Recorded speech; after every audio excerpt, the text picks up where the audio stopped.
అందరికీ నమస్కారం అండి. ఈరోజు మనం పావని గారు రచించిన ఎండుటాకు అనే చక్కటి కథను విందాం. ఇక కథలోకి వెళ్దాం. వరండాలోకి వచ్చి చెప్పులేసుకొని రాధా, మురళి వెళ్ళొస్తాం అని చెప్పి బయటకొచ్చింది సుభద్ర. అప్పటికే రాఘవరావు 4-5 బుట్టలు సంచులు కారులో పెట్టించి సుభద్ర కోసం చూస్తున్నాడు. వాళ్ళు వెళ్ళిపోగానే హాల్లోకొచ్చి కూర్చున్న మురళితో రాధ, మీ అన్నయ్యకి వదిలికి రోజు రోజుకి పిచ్చి ముదిరిపోతున్నట్లుంది. సంపాదించిందంతా అలా రోడ్డు మీద పారేయటానికి ఎలా మనసపుతోందో. ఒకళ్ళు తానా అంటే ఇంకొకళ్ళు తందానా, ఇద్దరికిద్దరు సరిపోయారు. ఈ ఆశ్రమాలేమిటో ఈ గోలేమిటో అన్నది వ్యంగ్యంగా. ఇన్నాళ్ళ నుంచి సుజాత ఏదో చెప్తోందని నువ్వు అంటుంటే ఏమో అనుకున్నాను కాని రాధా, వీళ్లకు నిజంగానే పిచ్చి పట్టినట్లుంది. వృద్ధాశ్రమాలంటారు, అనాథాశ్రమాలంటారు, బీద పిల్లలకి చదువులు అంటారు. ఏమిటో వీళ్లే దేశోద్ధారకుల్లాగా అన్నాడు మురళి. అయినా వాళ్ళేం చేసుకుంటే మనకెందుకులేండి, వాళ్ళ సొమ్ము వాళ్ళిష్టం. కానీ వీళ్ళు మళ్ళీ ఎప్పుడొస్తారో ఏమిటో. పెళ్లివారు 4 గంటలకల్లా వస్తామన్నారు. మళ్ళీ హడావిడి చికాకు అవుతుందేమో అన్నది ఆందోళనగా రాధ. వాళ్ళ కోసం మనం ప్రత్యేకంగా చేసేదేముందిలే. పొద్దుట్నుంచి వదిన ఆ విషయం అనుకుంటూనే ఉందిగా. వంట అది కూడా అయినట్టుగానే ఉంది. ఇంకా 9:30 కూడా కాలేదు. అన్నయ్య వాళ్ళు రాగానే భోజనాలైతే ఇంక మనకేం పనులుంటుంది? అదేనా బాధ. వాళ్ళెప్పుడొస్తారో. మీ వదిన ఇవాళ పంచటాల కోసం పులిహోర పొట్లాలు లడ్డూలు తయారు చేసింది. అవే పెళ్లివారికి కూడా పెడుతుందేమోనండి. వాళ్లకు మనం మర్యాద లోపం చేయకూడదు కదా. గ్రాండ్గా ఉండాలి. మంచి మంచి స్వీట్లు, పళ్ళు, పూలు వగైరాలు మీరెళ్ళి చూసి తీసుకురండి. చిన్నతనంగా ఉండకూడదు కదా అన్నది రాధ. పక్క గదిలోంచి వాళ్ల మాటలను వింటున్న స్వాతి హాల్లోకొచ్చి, ఏమిటమ్మా నువ్వు మరీను? పెద్దమ్మకు పెదనాన్నకు ఏమీ తెలియదా? వాళ్లే అన్ని విషయాలు మాట్లాడి పెళ్లి చూపులు ఏర్పాటు చేశారు కదా. నీ పెళ్లిరట్టు నుండి వాళ్ళను చూస్తున్నావు. వాళ్ళని గురించి నీకేమీ తెలియదా అమ్మా? వాళ్ళ తృప్తి వాళ్ళది. వాళ్ళ పెళ్లి రోజు కదా అని వృద్ధాశ్రమంలో ఏవో పళ్ళు స్వీట్లు పంచిపెట్టడానికి వెళ్ళినంత మాత్రాన అలా అనుకోవటం ఎందుకమ్మా? దానివల్ల మనకొచ్చిన కష్టం ఏమిటి అన్నది వాళ్ళను కన్విన్స్ చేస్తున్న ధోరణిలో. నువ్వొకదానివి, ఏదో మాట వరుస కన్నాలేవే, వాళ్ళ మీద ఏగ వాళ్ళనివ్వవు అన్నది రాధ.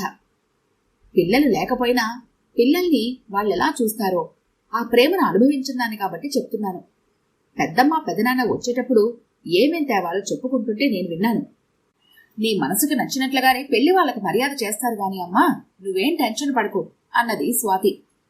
ఒక్క క్షణం మనసు చివుక్కుమనిపించింది రాధకు, సుభద్రను గురించి అలా ఆలోచించినందుకు. రాధ అంచుతో ఉన్న కంచిపట్టు చీర కట్టుకోమని బలవంతం చేయటం స్వాతికి నచ్చలేదు. అమ్మవారిలా అలంకరించుకొని కూర్చోవటం నా వల్ల కాదు. నన్నిలా ప్రతిసారి ప్రాణం తీయకమ్మా. నేను కట్టుకున్న చీరను చూసే చేసుకుంటాడా ఏంటి? నన్ను కాస్త ఫ్రీగా ఉండని అని బతిమాల సాగింది స్వాతి. పెళ్లి చూపుల్లోనూ పెళ్లిలోనూ కాక ఇంకెప్పుడు కట్టుకుంటారే పట్టుచీరలు? అంత మరీ సాదాసీదాగా ఉంటే బాగుండదు స్వాతి. ఆ చీరలో మరీ తేలిపోతావు. ఏమర్రా, ఎందాక వచ్చింది మీ చీరల సెలక్షను అంటూ గదిలోకి వచ్చింది సుభద్ర. చూడక్క, పట్టుచీర కట్టుకోమంటే వినటం లేదు. ఇదిగో ఇది కట్టుకుంటానంటోంది అంటూ ఆ చీరను చూపించి కంప్లైంట్ చేసింది రాధ. నేను మాత్రం ఈ చీర కట్టుకుంటాను, నాకదొద్దు గంగిరెద్దులాగా. రాధ, కట్టుకొని పోని ఆ చీరని. దానికి సూట్ కాలేదనిపిస్తే మార్చి మళ్ళీ పట్టుచీర కడతాదిలే. త్వరగా తెమలండర్రా, వాళ్ళొచ్చే వేళవుతోంది అంటూ బయటికెళ్ళింది సుభద్ర. స్వాతి ఆ చీర కట్టుకుని, చూడు హాయిగా ఎంత బాగుందో అన్నది రాధకెదురుగా వచ్చి. నీకెందుకు బాగుండదు? బాగుండాల్సింది వాళ్ళకి. నీకు వత్తాసు ఆవిడొకటి. అవునులే, తన పిల్లలైతేగా ఏమైనా చెప్తుంది. ఎలా ఉంటే తనకేంటి అన్నది రాధ. అప్పుడే మళ్ళీ ఏదో చెప్పాలని వచ్చి రాధ వెనక్కడే ఉన్న సుభద్ర తనను చూసి స్వాతి ముఖం పాలిపోవటం గమనించి సర్దుకుంటూ, ఏ రాధా అయిందా అంటూ స్వాతి వైపు చూసి, స్వాతి బాగుంది రాధ, తలలో కొంచెం పూలమాల పెట్టు, నీ మెడలో నా సన్న నెక్లెస్ పెట్టు, బంగారు బొమ్మలాగా ఉంటుంది అన్నది వాళ్ళ మాటలేవి విననట్లుగా. ఆ తర్వాత కాసేపట్లో పెళ్లివారు రావటం చూడటం, మరురోజే వాళ్లకు నచ్చినట్లు కబురు చేయటం జరిగింది. వెంటనే తాంబూలాలు పుచ్చుకొని 4 రోజుల్లో పెళ్లి ముహూర్తాలు కూడా నిర్ణయించారు. రాఘవరావు బ్యాంకు మేనేజర్గా చేసి రిటైర్ అయ్యాడు. అతనికి 2 తమ్ముళ్ళు, 1 చెల్లెలు. సుభద్ర ఆమె తల్లిదండ్రులకు ఒక్కతే కూతురు. రాఘవరావు వాళ్లకు పిల్లలు లేరు. తల్లిదండ్రులను తమ దగ్గరే ఉంచుకొని తమ్ముళ్లకు చెల్లెలకి చదువు సంధ్యలు పెళ్లిళ్లాంటి బాధ్యతలన్నీ వారిద్దరూ నిర్వహించారు. ఇద్దరైపు పెద్దవాళ్లందరూ గతించాక పుణ్యక్షేత్రాలని బంధువుల ఇళ్లకని అలా తిరుగుతూ కాలక్షేపం చెయ్యసాగారు సుభద్ర, రాఘవరావు. సుభద్ర చాలా చొరవ, ధైర్యం, కలుపుగోలు స్వభావం గల మనిషి. మంచి మాటకారి, బాగా పాడుతుంది. కుట్లు అల్లికలు సరే అన్నీ సరదాలే. 4-5 ఏళ్లు లేడీస్ క్లబ్ లో చాలా యాక్టివ్గా ఉంది. ఇటు మోడర్న్ అవుట్లుక్ కలిగి ఉండటం, అటు ప్రాచీన సాంప్రదాయాల పట్ల మంచి అవగాహన కలిగి ఉండటంతో చిన్న పెద్ద అంతా ఆమెతో స్నేహాన్ని కోరుకునేవాళ్లు. అలా వాళ్లతో స్నేహం ఏర్పడిన పెళ్లివారు రాఘవరావు తమకు బాగా తెలిసినవాడు. మంచి వ్యవహార దక్షత కలవాడు కావటంతో ప్రతి విషయం ఆయనకు చెప్పటం, ఆయన్నే సంప్రదించటం చేసాగారు. పెళ్లి ఏర్పాట్లను గురించి రాఘవరావు, సుభద్ర చెప్పే సూచనలు, సలహాలు నచ్చటంతో మురళి, రాధ కూడా పెళ్లి బాధ్యతంతా వాళ్ళకే వదిలేశారు. వాళ్ళిద్దరూ పెళ్లికి 10 రోజుల ముందే వచ్చి అన్నీ చూసి పెళ్లి ఘనంగా జరిపించారు. సుభద్రకి తల్లివైపు నుంచి వచ్చిన ఇల్లు అమ్మితే 6-7 లక్షల దాకా వచ్చింది. అలాగే రాఘవరావు కూడా మంచి జీతంతో రిటైర్ అవటంతో నిలువ చేసిన డబ్బును వాళ్ళకు తోచిన రీతిలో ఖర్చు పెట్టుకుంటూ ఉంటారు. అది రాఘవరావు చిన్న తమ్ముడు శేఖర్ భార్యకు నచ్చదు. శేఖర్ టీచర్గా పనిచేస్తున్నాడు. తన భర్తకు జీతం తక్కువ, పిల్లలు కలవాడు కనుక వాళ్ళలా డబ్బును వృధా చేయకుండా తమకెందుకు ఇవ్వరని ఆమెకు కోపం. అప్పుడప్పుడు ఆమె వాళ్లతో వీళ్లతో కూడా ఆ మాట అంటూ ఉంటుంది. శేఖర్ ఆమెనేమీ అనలేక మనసులో బాధపడుతూ ఉంటాడు. స్వాతి పెళ్లికొచ్చిన సుజాత రాధతో అక్క, సుభద్రక్కకి అయిన వాళ్ళని వదిలేసి బయట వాళ్ళ మీద మమకారం ఏమిటి అన్నది. ఎవరిని తక్కువగా చూస్తుందిలే సుజాత. మొదటి నుంచి మేము కలకత్తాలోనే ఉండటంతో ఎప్పుడైనా 2 రోజుల నుండి వెళ్ళటం తప్ప కలిసినది లేదుగా. మేము ఆంధ్ర వచ్చిన ఈ 2 ఏళ్ల నుండే కాస్త చనువు ఏర్పడింది. ఎప్పుడైనా నాకు చెప్తే తప్ప వాళ్ళ విషయాలు నాకు అంతగా తెలియవు. మేం వచ్చేసే ముందు స్వాతి బ్యాంక్ కోచింగ్కి వాళ్ళ దగ్గర ఉన్న దగ్గర నుండి కాస్త రాకపోకలు పెరిగాయి. కానీ సుజాత, అక్కడ మనం అపార్థం చేసుకుంటున్నాము. నేను ఈ 4 రోజుల నుండి గమనిస్తున్నాను కదా, మనసు చాలా మంచిది. ఆవిడ దగ్గర నుండి మనం చాలా నేర్చుకోవాలి. బావగారు కూడా అంతే అన్నది రాధ. అవునులే, నీకు ప్రస్తుతం అన్నీ నెత్తినేసుకుని నిర్వాకం చేస్తోందిగా, అందుకని నీకు బాగుంటుంది. రేపంతా మూట కట్టుకుని తమతో తీసుకుపోతారా? ఉన్న తమ్ముళ్ళకి చెరకాస్త ఇస్తే మన అవసరాలకి పనికొస్తాయి కదా. దానాలని ధర్మాలని అంతా తగలేసి రేపు కాళ్ళు చెయ్యి పడిపోయాక మళ్ళీ మన దగ్గరికి తయారవుతారేమో. వీళ్ళకి ఇంకెవరున్నారని? ఏదో గుడ్డకి నగకి మొహం వాచినట్లు మనం వెళ్ళినా వాళ్ళొచ్చినా అవే కొనిపెడేస్తారు అన్నది సుజాత అక్కసుగా. ఏమోలే సుజాత, మనం ఎందుకలా అనుకోవాలి? పెద్దవాళ్ళు చల్లగా ఉండాలి. డబ్బు సాయం కన్నా మాట సాయం, మనిషి సాయం జీవితంలో చాలా అవసరం సుజాత. కొన్ని సందర్భాల్లో నేర్చుకోవాలి. అది అందరికీ ఉండదు. అప్పటికప్పుడు నేర్చుకుంటే రాదు. వాళ్ళ జీవితాన్ని బాగా ఎరిగిన వాళ్ళు. వాళ్ళ సహచర్యంలో మనం కూడా నేర్చుకోవాలి. నేను కూడా ఇదివరకు వాళ్ళను అపార్థం చేసుకున్నాను. అయినా అడపాదడపా మన అవసరాలను వాళ్ళు కాక ఎవరు తీరుస్తున్నారు చెప్పు అన్నది రాధ. నువ్వెన్నన్నా చెప్పక్క, వాళ్ళ ధోరణి నాకేం నచ్చలేదు. వీళ్లకు ధర్మసత్రాలు, ఆశ్రమాలు తప్ప మనం కనిపించమా? కారులో ఊళ్ళు పట్టుకుని ఊరిగిపోతే ఈయనకేదైనా పెద్ద మొత్తంలో సాయం చేయొచ్చుగా. టీచర్లా ఈ వాగుడు జాబు మానేసి హాయిగా ఏదైనా బిజినెస్ చేసుకుంటారు. మీకంటే బావగారిది మంచి ఉద్యోగం కాబట్టి మీకే అవసరాలు ఉండవు. మాకట్లా లేదుగా అన్నది సుజాత. రాధ ఇంకామెతో ఏం మాట్లాడలేక ఊరుకుంది. హలో మోహన్, నేనయ్యా రఘు అంకుల్ని. ఒక్కసారి మీ ఆంటీని చూసి వెళ్తావా? 4 రోజుల నుండి తలనొప్పిగా ఉంటోంది, తూలి పడిపోతోంది. ఈరోజు వాంతులు కూడా అయ్యాయి. నీ దగ్గరికి వెళ్దామంటే ఏదో పైత్యం చేసుంటుంది, నాకేం లేదు అంటుంది అన్నాడు రాఘవరావు. మీరేం కంగారు పడకండి అంకుల్, నేను చూసుకుంటాగా. నేను హాస్పిటల్కి బయలుదేరుతున్నాను, వచ్చి వెళ్తాను అన్నాడు మోహన్. డాక్టర్ మోహన్ రాఘవరావు క్లోజ్ ఫ్రెండ్ కరుణాకర్ కొడుకు. చెప్పినట్లుగానే 6 గంటల్లో వచ్చాడు మోహన్. సుభద్ర మోహన్ని చూసి, రా మోహన్, ఏమిటి విశేషాలు? ఈరోజు హాస్పిటల్ని నీ అసిస్టెంట్కి అప్పచెప్పావా అన్నది. లేదాంటీ, వెళ్తూనే వచ్చాను. మిమ్మల్ని ఒకసారి చూసి వెళ్దామని. మీరేమిటి కొంచెం అలసటగా కనిపిస్తున్నారు? అవునులేండి, ఒక్క నిమిషం కూడా 2 కాళ్ళు ఒక చోట పెట్టి ఉంచరు కదా. అవునా ఆంటీ అన్నాడు నవ్వుతూ ఆమె పక్కన కూర్చొని. లేదులేవయ్యా, మరీ అంతగా ఒక చోట నిలవకుండా చేసే పనులేమున్నాయి అన్నది సుభద్ర. మీరు పిల్లల్లో పిల్ల, పెద్దల్లో పెద్ద కదా, పైగా వెళ్ళింది పెళ్లికి. మీరు కూర్చుంటారంటే నేను నమ్ముతానా? ఒకసారి బీపీ చెక్ చేస్తాను ఉండండి అన్నాడు మోహన్. ఆహా, ఇది ఈయన గారి నిర్వాకం అన్నమాట. నిన్ను రమ్మని ఫోన్ చేశారా? పిల్లలలోనే కదా నలుగురం కలిసేది. పగలంతా ఏదో హడావుడిగా గడిచిపోయేది. రాత్రిపూటైతే అందరం సరదాగా కబుర్లు చెప్పుకోవచ్చు కదా అని కాస్త ఎక్కువసేపు మేలుకోవటంతో పైత్యం చేసి కాస్త కళ్ళు తిరుగుతున్నట్లుగా ఉంది. దీనికి ఈయన రాద్ధాంతం చేస్తున్నారు అన్నది సుభద్ర మోహన్ బీపీ చూస్తుంటే. అది నిజమే గాని ఆంటీ, తిరగలుగుతున్నాను కదా అని పరుగులు పెట్టకూడదు కదా. మీ వయసు కూడా 60 దాటాయని గుర్తుపెట్టుకోకపోతే ఎలా? స్ట్రెయిన్ బాగా తగ్గించుకోవాలి. మీకు కొంచెం బీపీ ఉంది, అందుకే అలా ఉంది. కొంచెం రెస్ట్గా ఉంటే అదే తగ్గిపోతుంది. ఈ టాబ్లెట్స్ వాడండి అన్నాడు మోహన్. ఇంతవరకు జిర్రున చీరి ఎరగను. నాకు బీపీ ఏమిటయ్యా బాబు అన్నది నవ్వుతూ సుభద్ర. అవును మరి, మీలాంటి ఆరోగ్యం ఎంతమందికి ఉంటుంది ఈ రోజుల్లో? అందుకే కాస్త జాగ్రత్తగా ఉంటే మీరింకా బాగుంటారు అన్నాడు మోహన్ వెళ్ళటానికి లేస్తూ. అతను వెళ్ళాక, మోహన్ చెప్పింది విన్నావు కదా, ఇకనైనా చిన్నపిల్లలాగా ఉరుకులు పరుగులు మానేసి రెస్ట్ తీసుకో. మన అడ్డం పడితే ఎవరు చేస్తారు చెప్పు? అందరికీ చెప్తావు, నీ గురించి మాత్రం ఏం ఆలోచించుకోవు అన్నాడు బాధగా రాఘవరావు. ఏమండి, రోగాలు మనుషులకు కాక మానులకు వస్తాయా? బీపీ కూడా ఒక రోగమేనా? దానికి కూడా అంత దిగులు పడతారేమిటండి? అయినా ఒకళ్ళు మనకు చేసేదేమిటండి? ఒకళ్ళకొకళ్ళం మనం లేమా అన్నది సుభద్ర తేలిగ్గా తీసేస్తూ. నువ్వేమీ తెలియని దానివి కాదు సుభద్ర.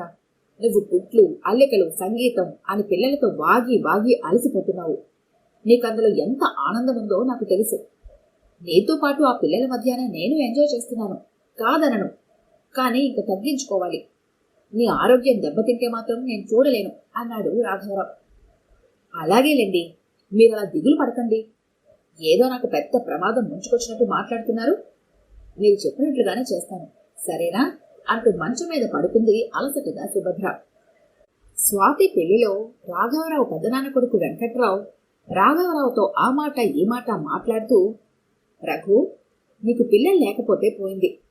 నా పిల్లలు పనికి రాకపోయినా నీ తమ్ముడు పిల్లల్లో ఒకరిని దత్తత తీసుకోరా అంటే విన్నావు కాదు. పోనీ ఇంకెవరినైనా పెంచుకోకపోతివి. ఎల్లకాలం ఓపికలు ఇలానే ఉంటాయట్రా? రేపు నిన్ను చూడాల్సింది నీ తమ్ముళ్లేగా. సంపాదనంతా అన్నదానాలని వస్త్రదానాలని పాడు చేస్తున్నావుటగా.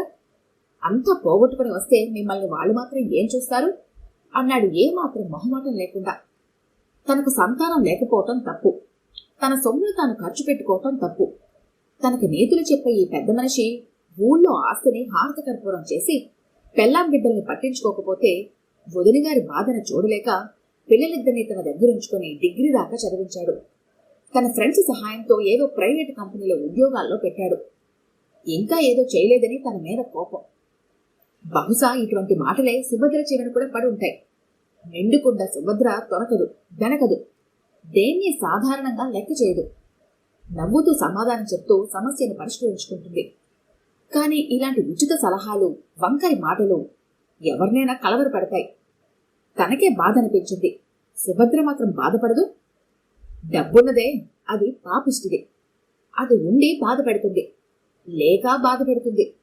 బంధాన్ని ఏర్పరచగలదు, తుంచనూగలదు. కాని ఎప్పుడు ఏం చేస్తుందో తెలియదు కదా. మధ్యలో కళ్ళు తెరిచి చూసిన సుభద్ర భర్త ఏదో ఆలోచిస్తుండటం చూసి, ఏమిటి నాకు చెప్పి మీరు ఆలోచనలో పడ్డారు అంటూ అడిగింది. ఏముందిలే సుభద్ర, మనమిద్దరం ఆలోచించేది ఒకటే. మన మనసులో ఏముందో ఎవరికీ తెలియదు కదా అన్నాడు రాఘవరావు. నిజమేనండి, నేను వద్దనుకుంటూనే అక్కర్లేని విషయాలకు మనసులో చోటిచ్చాను. నలుగురు కలిసినప్పుడు ఆత్మీయంగా ఉండి మళ్ళీ ఎప్పుడు కలుస్తామని ఆలోచించాలి గాని ఎదుటి వాళ్ళను బాధించి సంతోషించాలనుకోవటం ఏమిటో అనిపించింది. అంతే. మనం అనుకున్నట్టు జీవిద్దాం. ఎవరికోసం మన ఆలోచన విధానాన్ని గాని మన జీవన సరళను గాని మార్చుకోవద్దు. మనిద్దరికీ ఒకటే మాట, ఒకటే బాట అన్నది దృఢంగా సుభద్ర. అది ఇప్పుడు సుభద్ర అనిపించావు అన్నాడు నవ్వుతూ రాఘవరావు. ఆ రోజు మోహన్ సొంత హాస్పిటల్ భవనం శంకుస్థాపన. ముఖ్యమైన ఫ్రెండ్స్ ని, కొద్దిమంది డాక్టర్స్ ని ఇన్వైట్ చేశాడు. సుభద్ర, రాఘవరావు ఆ ఫంక్షన్కి వెళ్లారు. ఫంక్షన్ అయిపోయాక తిరిగొస్తూ మోహన్కి ఒక కవర్ ఇచ్చాడు రాఘవరావు. అదేంటంటే, మీ ఆశీస్సులు చాలు నాకు, ఇంకా ఈ గిఫ్ట్ ఏమిటి అన్నాడు మోహన్. ఆశీస్సులు ఎప్పుడూ ఉంటాయి, చిన్నపిల్లలను ఇలా కూడా ఆశీర్వదించవచ్చు అన్నాడు రాఘవరావు. ఆ రాత్రి 9 గంటల వేళ మోహన్ రాఘవరావుకి ఫోన్ చేసి, అంకుల్, ఏమిటిది, ఆ కవర్ ఏమిటి, ఆ చెక్ ఏమిటి అన్నాడు ఉద్వేగంతో. చూడు మోహన్, మానవ సేవ మాధవ సేవ అన్నారు. ఒక డాక్టర్గా ఎంతో మంది ప్రాణాలను కాపాడే నీ సేవను నీవు నిర్మించే దేవాలయానికి ఒక ఇటుకను నేను పెట్టాను. కష్టపడకుండా పుణ్యం సంపాదించాలని చూస్తున్నాను, చూసావా అన్నాడు రాఘవరావు నవ్వుతూ. థ్యాంక్స్ అంకుల్, నాకు చాలా సంతోషంగా ఉంది. ఆ ఆనందాన్ని ఎలా తెలియజేయాలో తెలియటం లేదు అన్నాడు ఆనందోద్వేగంతో. థ్యాంక్స్ ఏమిటి మనలో మనకి, ఆ విషయం మర్చిపో అన్నాడు ఆప్యాయంగా. అలాగే అంకుల్, కానీ మీ మంచి మనసుకి మరోసారి థ్యాంక్స్ చెప్పకుండా ఉండలేను అంకుల్. ఉంటానండి. హాస్పిటల్ కట్టడానికి సుభద్ర, రాఘవరావు 2 లక్షలు ఇవ్వాలని నిర్ణయించుకొని ఆ రోజు మోహన్కి చెక్ ఇచ్చారు. రోజులాగే ఇంటి ముందున్న గార్డెన్లో ట్యూబ్తో నీళ్లు పెడుతూ అటుపక్క ఇటుపక్క ఉన్న ఇళ్ల వాళ్లతో, రోడ్డు మీదుగా వెళ్లే వాళ్లతో కబుర్లు చెప్తున్నారు సుభద్ర, రాఘవరావు. పిల్లలు సన్నజాజుల కోసం వస్తే వాళ్లకు పూలు కోసిచ్చి అక్కడున్న అరుగు మీద కూర్చున్నారు. అలా మాట్లాడుతూనే ఉన్నట్టుండి అక్కడే ఉన్న సుభద్రతో, సుభద్ర, ఈ పక్కంతా నొప్పిగా ఉంది, లోపలికి వెళ్దామా అన్నాడు రాఘవరావు. పక్కకు తిరిగి చూసిన సుభద్రకి ఛాతిపై చెయ్యించుకొని బాధను ఓర్చుకునే ప్రయత్నం చేస్తున్న భర్తను చూడగానే అనుమానం, భయం కలిగాయి. అధైర్యపడకుండా వెంటనే పిల్లల సాయంతో ఆయన లోపలికి తీసుకొచ్చి పడుకోబెట్టింది. వెంటనే మోహన్కి ఫోన్ చేసి హాస్పిటల్కి తీసుకొస్తున్నట్లుగా చెప్పింది. 1000 దేవుళ్లకు మొక్కుకుంటూ తన ఆదుర్గా భర్తకు కనిపించనీయకుండా హాస్పిటల్కి తీసుకెళ్లింది. రాఘవరావును చూడగానే కండిషన్ గమనించిన మోహన్ ఇంటెన్సివ్ కేర్లో ఉంచి ట్రీట్మెంట్ ఇవ్వసాగాడు. సుభద్ర పక్క నుండి ధైర్యం చెప్పేందుకు తన ఇంటికి ఫోన్ చేసి తల్లిదండ్రులను రప్పించాడు. ఏమీ పర్వాలేదని డాక్టర్లు చెబుతున్నా కరుణాకర్, సావిత్రుల ముఖాలలోనే ఆందోళన గమనించగలిగింది సుభద్ర. ఆమెకు నవనాడులు కృంగినట్లుగా అయింది. అంత బాధలోనూ అతని తోబుట్టువులకు విషయం తెలపటం బాధ్యతగా భావించి మురళికి ఫోన్ చేసింది. మురళి చెప్పిన విషయం విని శేఖర్ చాలా బాధపడి వెంటనే ప్రయాణం కమ్మని సుజాతకు చెప్తే, ఏమిటి, ఆవిడేమన్నా రమ్మని మీకు ఫోన్ చేసి చెప్పిందా? ఎవరో చెప్తే మనం పరిగెత్తాలా? ఎవరికి చెప్పిందో వాళ్లే వెళ్తారులేండి. రోగాలొస్తే చాకరీ చేయడానికి మనకు చెప్పమంటున్నారు అని ఆమె ఏసడించింది. ఆమె సొంత అన్నను పట్టుకుని అంతంత మాటలంటుంటే తట్టుకోలేకపోయాడు శేఖర్. నీకు ఇష్టం ఉంటేరా, లేకపోతే లేదు. అనవసరంగా నోరు పారేసుకోకు. నీకు జీవితంలో డబ్బు తప్ప ఇంకేమీ అక్కర్లేదు. మానవత్వం కూడా మర్చిపోతున్నావు. మీ నాన్న దగ్గర 50,000 తీసుకొని బ్యూటీ పార్లర్ అని అలా తగలేశావు. ఆయన ముందు తలెత్తుకోకుండా చేశావు. ఇప్పుడు మా అన్నయ్య మీద పడి ఏడుస్తున్నావు. ఛీ అన్నాడు. ఏమనుకుందో తను బయలుదేరింది సుజాత. ఎప్పుడూ నవ్వుతూ నవ్విస్తూ ఉండే సుభద్రను చూస్తుంటే జీవోత్సవంలా అనిపించింది స్వాతికి. 3 రోజులు మృత్యువుతో పోరాడి సుభద్రను ఒంటరిదాన్ని చేసి వెళ్లిపోయాడు రాఘవరావు. ఆ తర్వాత 10 రోజులు రాఘవరావు తమ్ముళ్లు చేయవలసిన కార్యక్రమాలను జరిపించారు. బంధువర్గం అంతా వచ్చారు. ఎవరు చెప్పేవి వాళ్ళు చెప్పారు. అలాగే వారిలో వారు ఎవరు చెప్పుకునేవి వాళ్ళు చెప్పుకున్నారు. కొంతమందికి ఏదో ఆసక్తి, ఏదో తెలుసుకోవాలని తపన. కొన్ని మాటలు సుభద్ర చెవిన కూడా పడుతున్నాయి. ఒక్కొక్కప్పుడు శోకమూర్తిలా, ఒక్కొక్కప్పుడు నిరామయంగా, నిరాసక్తంగా ఉన్న సుభద్రను చూసి రాధ మనసు ద్రవించిపోయింది. ఆమె 1 నెల రోజులు సుభద్రకు తోడుగా ఉంది. ఆమెకు కలిగిన కష్టం తీర్చలేందైనా మామూలుగా ఉంచేందుకు రాధ ప్రయత్నించింది. రాధ ఓదార్పు మాటలతో జీవిత సత్యాలను చిన్నప్పటి నుంచి జీర్ణించుకుని సుభద్ర మనసు రాయి చేసుకోవటానికి ప్రయత్నించసాగింది. ఒకరోజు రాధ, అక్క, మా దగ్గరికొచ్చే, ప్లేస్ మారితే కొంచెం స్థిమితం చిక్కుతుంది అన్నది. వద్దు రాధ, ఏం పర్వాలేదు. కాలమే అన్నిటినీ మాన్పుతుంది. నీవు అన్నట్లు మనసు రాజీపరుచుకోవాలి. ఇప్పుడు మాత్రం నన్ను రమ్మనకు. ఇంకోసారి ఎప్పుడైనా వస్తాను. నువ్వంటే నాకు కొన్నంత అండగా ఉంది. కానీ నీ బాధ్యతను నువ్వు విస్మరించకూడదు కదా. అక్కడ మురళి పిల్లలు ఇబ్బంది పడుతున్నారు అని బలవంతం చేసి పంపించేసింది. సుభద్ర ఎక్కడికి వెళ్ళకపోయినా పరిచయస్తులు, బంధువులు, స్నేహితులు వచ్చి పలకరిస్తూనే ఉన్నారు. వీలైనంత వరకు మామూలుగా ఉండటానికి ప్రయత్నిస్తున్నా ఆమె మనసులోని ఆలోచనలు ఆమెను నిలవనీయటం లేదు. మనసులో భర్త ఉండగా తాము చేసుకున్న నిర్ణయాలు అమలుకి రూపకల్పన చేయసాగింది. ముందుగా కారు అమ్మి వేసింది. వారిద్దరూ ఎంతో ముచ్చటపడి కొనుక్కున్న కారు అది. ఆ తరువాత శవాన్ని తెచ్చిన కారుని బంధువులు చేస్తున్న వ్యాఖ్యానాలన్నీ విన్నది సుభద్ర. అలా అన్న తరువాత ఆ కారుని ఎవరికివ్వగలదు? ఆ తరువాత ఇంటిని అమ్మకానికి పెట్టింది. ఇది విని మురళి వాళ్ళు సుభద్ర తమ దగ్గరికి వస్తుందని సంతోషపడ్డారు. రాఘవరావు పోయి సంవత్సరం పూర్తయిన కొద్ది రోజులకు సుభద్ర దగ్గర నుండి రాఘవరావు తమ్ముళ్ళిద్దరికీ, చెల్లెలికి రిజిస్టర్ పోస్ట్ కవర్లో వచ్చాయి. వాటిని విప్పి చూస్తున్న వాళ్లకు మతులు పోయాయి. వారి పిల్లలకు అందరికీ పేరు పేరున డబ్బు ఎప్పటి నుండో దాస్తున్న పాస్బుక్స్, ఫిక్స్డ్ డిపాజిట్ రిసీట్లు అందులో ఉన్నాయి. దానితో పాటు ఒక లెటరు.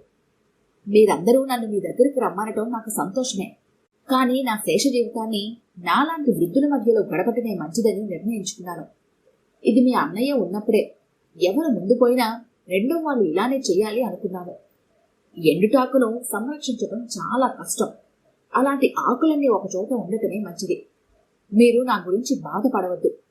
ఈ ఆశ్రమంలో నాకు సకల సదుపాయాలతో జీవితాంతం ఉండేందుకు కావలసిన ఏర్పాట్లన్నీ చేసుకున్నాను. ఇబ్బంది ఏమీ లేదు. మీరందరూ మీకు వీలున్నప్పుడు వచ్చి చూసి వెళ్తూ ఉండండి. నాకు తృప్తిగా ఉంటుంది. మీరంతా సుఖ సంతోషాలతో ఉండాలని కోరుకునే మీ వదిన సుభద్ర. ఆ లెటర్ చదివిన ప్రతి ఒక్కరి కళ్ళు వర్షించసాగాయి. వీరినా ఇన్నాళ్ళు మేము తప్పుగా అర్థం చేసుకున్నది అన్న పశ్చాత్తాపంతో. ఈ కథ కనుక మీకు నచ్చినట్లయితే లైక్ చేయండి, షేర్ చేయండి. మరిన్ని ఇంట్రెస్టింగ్ కథల కోసం మా ఛానల్ని తప్పకుండా సబ్స్క్రైబ్ చేసుకోండి.